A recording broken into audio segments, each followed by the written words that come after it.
ইহুদি বেঈমানরা নতুন কৌশল তারা অবলম্বন করেছে, আমরা সকলেই অবগত আছি। ব্রাক বিশ্ববিদ্যালয়ের একজন সুনামধন্য শিক্ষক আসিফ মাহতাব গত সপ্তাহে ঢাকা ইউনিভার্সিটির বিশ্ববিদ্যালয়ের ইনস্টিটিউটের ভিতরে ফোরাম জাতীয় এই অনুষ্ঠান চলাকালীন সময়ে, নতুন বছরের শিক্ষা কারিকুলামে অনুষ্ঠান চলাকালীন সময়ে তিনি ট্রান্সজেন্ডার এবং সমকামিতার বিরুদ্ধে বক্তব্য দেওয়ার কারণে ওই শিক্ষককে ব্রাক এজেন্টরা চাকরি থেকে বাদ দিয়েছে। জোরে আওয়াজ দিয়ে বলেন নাউজুবিল্লাহ, আরো আওয়াজ দিয়ে বলেন নাউজুবিল্লাহ। যেই ট্রান্সজেন্ডার এবং সমকামিতার বিরুদ্ধে সরাসরি আল্লাহ রাব্বুল আলামিন হারাম ঘোষণা করেছেন। আমি এখন পাইকপাড়ার মুসলমানদেরকে প্রশ্ন করতে চাই, যেই ব্রাক বিশ্ববিদ্যালয় সত্যি কথা বলার কারণে, হক কথা বলার কারণে একজন সৎ সাহসী শিক্ষককে চাকরি থেকে বাদ দিয়েছে, আমরা কি এখন সেই ব্রাক ইউনিভার্সিটিকে সমর্থন করতে পারি? আর আওয়াজ দিয়ে বলেন করতে পারি। সুতরাং আজ থেকে এখান থেকে আমাদেরকে শিক্ষা গ্রহণ করতে হবে আমার ভাইয়েরা। যেই ব্রাক বিশ্ববিদ্যালয় একজন শিক্ষককে চাকরি থেকে বাদ দিয়ে ষড়যন্ত্র করেছে, চাকরি থেকে বাদ দিয়েছে, জাতির সম্মুখে ক্ষমা না চাওয়া পর্যন্ত, তাকে চাকরিতে বহাল না রাখা পর্যন্ত ব্রাকের সমস্ত পণ্য, আজকের এই মাহফিল থেকে আমরা শপথ গ্রহণ করব, ব্রাকের সমস্ত পণ্য বিকাশ সহ সব কিছুকে বয়কট করলাম। কথা বলেন ঠিক কিনা? জোরে হাত তুলে আল্লাহরে দেখান, জোরে হাত তুলে আল্লাহরে দেখান যে সব কিছু আমরা আজ থেকে বয়কট করলাম। লিল্লাহে তাকবীর, লিল্লাহে তাকবীর। হাত নামান, আল্লাহ পাক আমাদেরকে কবুল করেন। জোরে আওয়াজ দিয়ে বলেন আমিন। আমার ভাইরা, আমরা বলতে চাই, আমার আপনার ট্যাক্সের টাকা দিয়ে যে বই ছাপানো হয়, আমার আপনার ট্যাক্সের টাকা দিয়ে স্কুলের শিক্ষকদের বেতন হয়, আমার আপনার ট্যাক্সের টাকা দিয়ে স্কুল কলেজের বিল্ডিং হয়, সেই স্কুল কলেজের মধ্যে আমার আপনার সন্তানদেরকে ওপেনে নষ্টামি শিক্ষা দিবে, এটা বাংলার ধর্মপ্রাণ মুসলমানরা মেনে নিতে পারে না। কথা বলেন ঠিক কিনা? সুতরাং আমাকে আপনাকে সচেতন হতে হবে আমার ভাইয়েরা। আজ একটি কথা না বললেই নয়, ইহুদিরা বারংবার চক্রান্ত করছে। সবে মাত্র কিছুদিন পূর্বেই ফিলিস্তিনের ভিতরে আমার প্রাণপ্রিয় যুবক ভাইদের বুকের তাজা রক্ত নিয়ে জারজ রাষ্ট্র ইসরায়েল হোলি খেলা খেলছে। ছোট্ট ছোট্ট বাচ্চাদেরকে মা বাবার বুক খালি করে ফেলছে, মা বোনদের ইজ্জত নিয়ে সম্ভ্রম নিয়ে তারা খেলা করছে। সুতরাং মুসলমানের বসে থাকার আর টাইম নাই। আজকে ওখানে হচ্ছে, কাল আমার বাংলার জমিনে হতে পারে কি পারে না? জোরে আওয়াজ দিয়ে বলুন, হতে পারে কি পারে না? সুতরাং আমাকে আপনাকে ভূমিকা এখন থেকেই পালন করতে হবে আমার ভাইয়েরা। মুসলমান হলো সিংহের জাত। মুসলমানের আওয়াজ যেখানে থাকবে, মুসলমানের কণ্ঠ যেখানে বাজবে, সেখানে কোনো নাস্তিক বেঈমান কোনো বাতিল পরা শক্তিরা থাকতে পারে না। কথা বলেন ঠিক কিনা? ছোট্টকালে একটি গল্প পড়েছিলাম আমার ভাইয়েরা, সেই গল্পটি মনে পড়ে গেল, বলবো? আওয়াজ দিয়ে বলেন বলবো? একজন কাঠুরে জঙ্গলে কাঠ কাটতে গিয়েছে। কাঠ কাটতে গিয়ে একটি বাঘের বাচ্চা ধরে নিয়ে আসছে। কিসের বাচ্চা? কথা বলেন কিসের বাচ্চা? বাঘের বাচ্চা ধরে নিয়ে আসছে। তো বাঘের বাচ্চা ধরে নিয়ে এসে ছাগলের বাচ্চার সাথে পালা শুরু করছে। ছাগলের বাচ্চাও বাঘের দুধ খায়, বাঘের বাচ্চাও ছাগলের দুধ খায়। তো আস্তে আস্তে যখন ছাগলের সাথে ওই বাঘটা আস্তে আস্তে বড় হচ্ছে, আস্তে আস্তে তার চরিত্র, তার হিংস্র মনোভাবটা ছাগল মার্কা হয়ে যাচ্ছে। তো যখন বড় হয়ে গেছে, ছাগলের সাথে ঘাস খাইতে ওই জঙ্গলের ওই জায়গাতে গিয়েছে, যেখান থেকে কাঠুরিয়া তাকে ধরে নিয়ে আসছে। তো ওই বাঘকে দেখে তার সাথী সঙ্গীরা বনের ভিতর থেকে চলে আসছে। কিরে তুই? কয় হ্যাঁ আমি।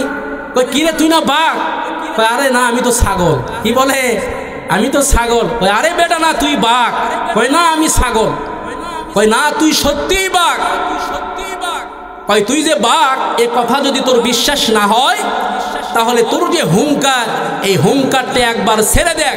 ছাগল পালাবে পালাবে, বাচ্চা থুইয়া পর্যন্ত পালাবে। তখন সে বাঘটা বিপাকে পড়ে গেছে। কই দেখি এত করে যখন বলছে, না ট্রাই করলে কেমন হয়। তো যেই মাত্র হুঙ্কার ছাড়ছে ট্রাই করার জন্য, ছাগল পালাইছে পালাইছে, বাচ্চা থুইয়া পর্যন্ত পালাইছে। তো আমাদের বর্তমান মুসলমানদের অবস্থাটা হয়ে গেছে এরকম, বিধর্মীদের সাথে থেকে থেকে, বিধর্মীদের সংস্কৃতিকে মেনে মেনে মুসলমানদের ইমানটা বিধর্মী মার্কা হয়ে গেছে। কথা বলেন ঠিক কিনা? মুসলমান আজকে ভুলে গেছি আমরা মুসলমানের জাত। বাংলার জমিনে যদি মুসলমান এটা না ভুলে যেত যে মুসলমানের আওয়াজ যেখানে থাকবে, মুসলমানের কণ্ঠ যেখানে বাজবে, সেখানে কোনো নাস্তিক বেঈমান কোনো বাতিল পরাশক্তিরা থাকতে পারে না, তাহলে বাংলার জমিনে নয় তাম পৃথিবীতে ইসরায়েল বলেন, জেরুজালেম বলেন, গাজা বলেন, হামাস বলেন, প্রত্যেকটি জায়গাতে মুসলমানদের ভূমিকা থাকতো 100-তে 100 কথা বলেন ঠিক আমার ভাইরা। এই জন্য আমাকে আপনাকে শিক্ষা গ্রহণ করতে হবে, এই মাহফিল থেকে আমাকে আপনাকে শিক্ষা গ্রহণ করতে হবে। খোদার কসম করে বলছি, যেই স্কুল কলেজের শিক্ষা ব্যবস্থাপনায় নারী পুরুষের অবাধ মিলামেশার রাস্তা দেখায়, যেই স্কুল কলেজের শিক্ষা ব্যবস্থাপনায় নারী পুরুষকে ওপেন মাস্টামি শিক্ষা দেয়, যেই স্কুল কলেজের শিক্ষা ব্যবস্থাপনায় নারী পুরুষকে যৌনতা শিক্ষা দেয়, খোদার কসম করে বলছি যেই স্কুল কলেজের শিক্ষা ব্যবস্থাপনায় মানুষের আদি আদম থেকে নয়, মানুষের আদি আদম থেকে নয়, বানর থেকে এই জাতীয় শিক্ষা ব্যবস্থা বাস্তবায়ন করেছে, ওই শিক্ষা প্রতিষ্ঠানগুলোতে বাংলাদেশের মুসলিম ঘরের কোনো সন্তানকে ভর্তি করানো এবং পড়াশোনা করানো সম্পূর্ণরূপে হারাম, হারাম এবং হারাম। কথা বলেন ঠিক কি? যদি না পারেন অশিক্ষিতরা রেখে দেন, দুশ্চরিত্রবান বানাবেন না। যদি না পারেন অশিক্ষিতরা রেখে দেন, অমানুষ বানাবেন না। যদি না পারেন আল্লাহর দোহাই লাগে মাদ্রাসায় ভর্তি করিয়ে তাদেরকে দিন শিক্ষা দেন, দিনের জ্ঞান শিক্ষা দেন, কোরআন হাদিসের সঠিক ইলম শিক্ষা দেন, হালাল হারামের মধ্যে পার্থক্য শিখান, ফরজ ওয়াজিব এগুলো শিক্ষা দেন, মিথ্যা সত্যির মধ্যে পার্থক্য শিক্ষা দেন, ওযু গোসলের কাইফিয়ত শিক্ষা দেন, আপনার জীবনের গতি পাল্টে যাবে। কথা বলেন ঠিক কিনা আমার ভাইরা? এখন আসেন, এই যে ট্রান্সজেন্ডার, এটা কি?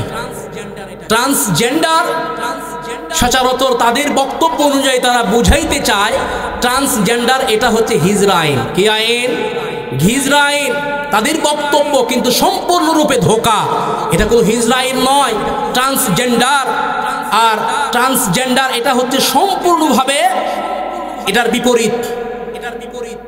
কারণ ট্রান্সজেন্ডার তারা যেভাবে বাস্তবায়ন করার লক্ষ্যে উঠে পড়ে ঝেঁপে পড়েছে, এটা হিজরা আইন নয়, আমাকে আপনাকে ধোঁকা দেওয়ার চেষ্টা চালাচ্ছে আমার ভাইয়েরা। ট্রান্সজেন্ডারের বিষয় মনে করেন এমন একটা অবস্থা, একটা ছেলে, আপনি একটা পুরুষ মানুষ, যদি অটোমেটিকলি সব কিছুতেই আপনি পুরুষ, কিন্তু নিজেকে আপনি মনে মনে করতেছেন যে আমি একজন মহিলা, আমি একজন মেয়ে, আমি নিজেকে মেয়ে মনে করছি, রাষ্ট্রীয়ভাবে আপনাকে অনুমোদন দেওয়া হবে, রাষ্ট্রীয়ভাবে আপনাকে অনুমোদন দিবে। আর একটা মেয়ে যদি মনে করে যে আমি একজন পুরুষ, আমি নিজেকে পুরুষ পুরুষ মনে করছি, ছেলে ছেলে মনে করছি, আমি একজন ছেলে, রাষ্ট্রীয়ভাবে তাকেও অনুমোদন দেওয়া হবে। তাহলে একটা মেয়ে যদি নিজেকে পুরুষ পুরুষ মনে করে, তাহলে এই মেয়ের বিবাহ দেবে কার সঙ্গে? ছেলের সঙ্গে। একটা ছেলে যদি নিজেকে মেয়ে মেয়ে মনে করে, এর বিবাহটা দিবে কার সঙ্গে? ছেলের সঙ্গে। তাহলে যেটা সম্পূর্ণভাবে সমকামিতাকে বৈধ করার জন্য প্রচেষ্টা চালানো হচ্ছে আমার ভাইয়েরা, যেটা সম্পূর্ণভাবে হারাম করেছেন যিনি, তিনি কে? আওয়াজ দিয়ে বলেন তিনি কে? তো এই মনে করেছে মুসলমানদেরকে ঘোলা পানি খাওয়াইবো আমরা, যেমন করে মুসলমানদেরকে খাওয়াইবো, এদের কোনো জ্ঞান গরিমা কোনো কিচ্ছু নাই, এরা বুঝবে না, কোনো কিচ্ছু করবে না। আস্তে আস্তে সব এগুলো ইহুদিরা পাইচারা করছে, চক্রান্ত করছে আমাকে আপনাকে ক্ষতি করার জন্য, আমাকে আমার আপনার জীবনটা ধ্বংস করার জন্য। আমার ভাইয়েরা, মুসলমান ভাইয়েরা আমার, ইহুদি বেঈমানেরা কোনো সময় আমাদের বন্ধু হতে পারে না। ইহুদি বেঈমানেরা প্রত্যেকটা মুহূর্তে মুহূর্তে ক্ষণে ক্ষণে আমার আপনার ঈমানটা বিধ্বংস করার পায়চারা চালাচ্ছে।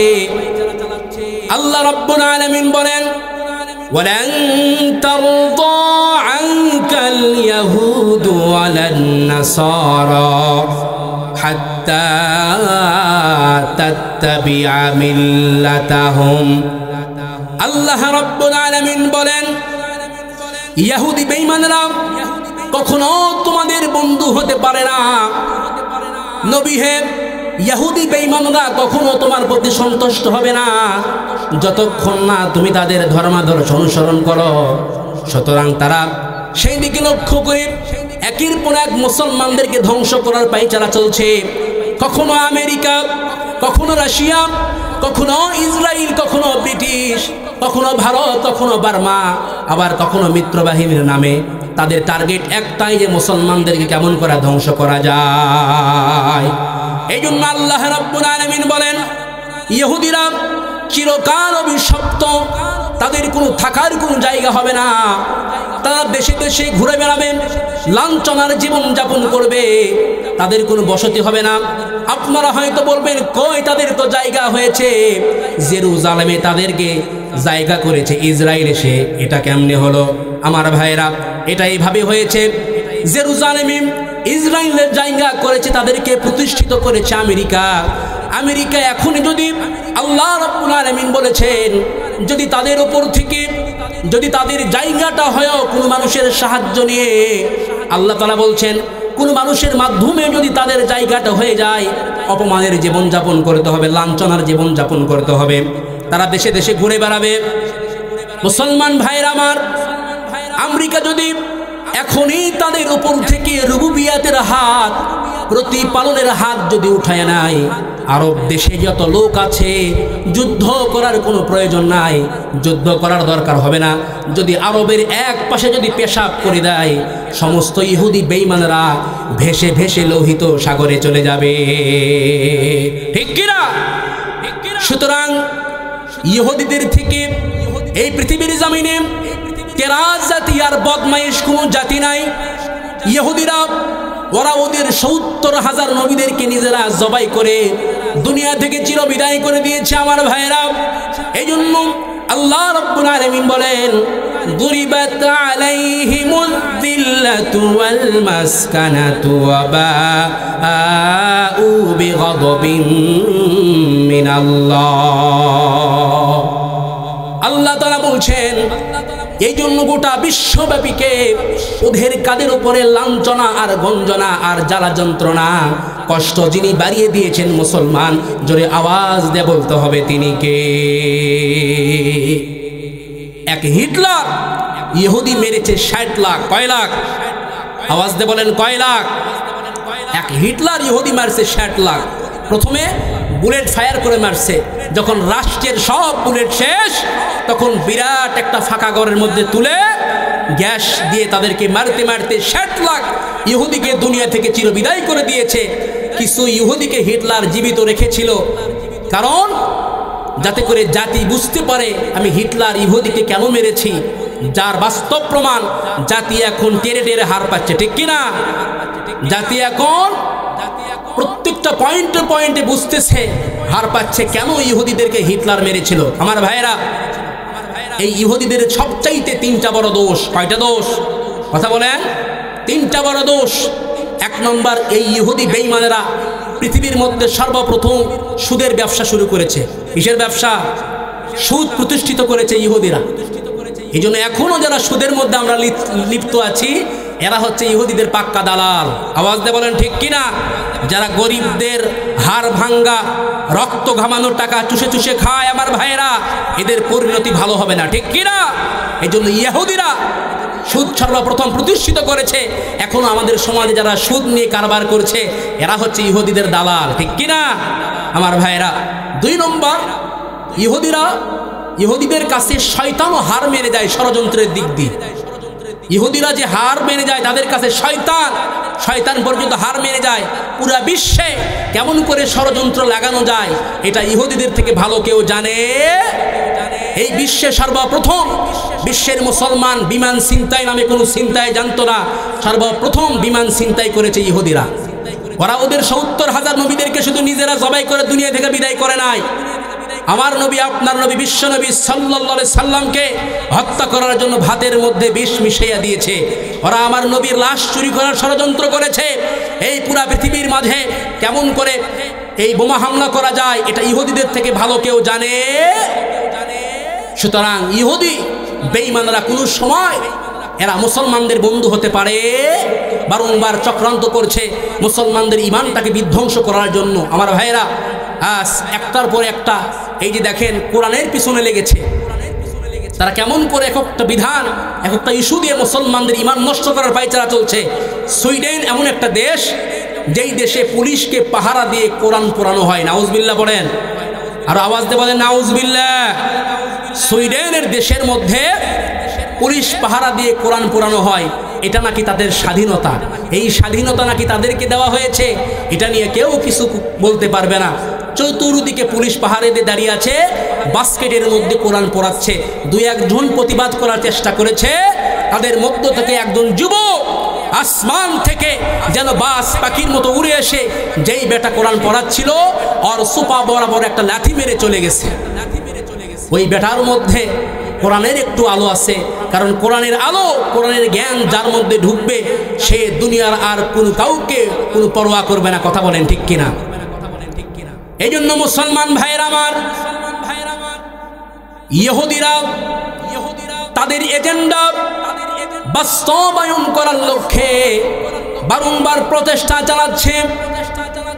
এখনো যারা এই দুনিয়ার মধ্যে যারা কোরআনকে পড়াইতে চায়, কোরআনওয়ালাদেরকে যারা মামলা দিল, কোরআনওয়ালাদেরকে যারা ধরে ধরে জেলখানায় নিয়ে গেল, কোরআনওয়ালাদেরকে ফাঁসির কাস্টে ঝুলালো, একটার পর একটা মামলা দিল, আমি বলতে চাই এক আমির হামজা গ্রেফতার হবে, হাজারটা আমির হামজা ঘরে ঘরে তৈরি যিনি করে দিবেন আওয়াজ দিয়ে বলতে হবে তিনি কে। এক সাইদিকে গ্রেফতার করবে, হাজার হাজার সাইদি এই বাংলার জমিনে তৈরি যিনি করে দিবেন মুসলমান, আওয়াজ দিয়ে বলতে হবে তিনি কে। এই জন্য আমার ভাইয়েরা, আল্লাহ রাব্বুল আলামিন বলেন, যারা আলিম ওলামাদেরকে, যারা কোরআনওয়ালাদেরকে কোরআনকে পড়াইতে চাও, দুনিয়ার মুসলমান তোমরা শুনে নাও, তোমরা এখনো বোকার স্বর্গে আছো।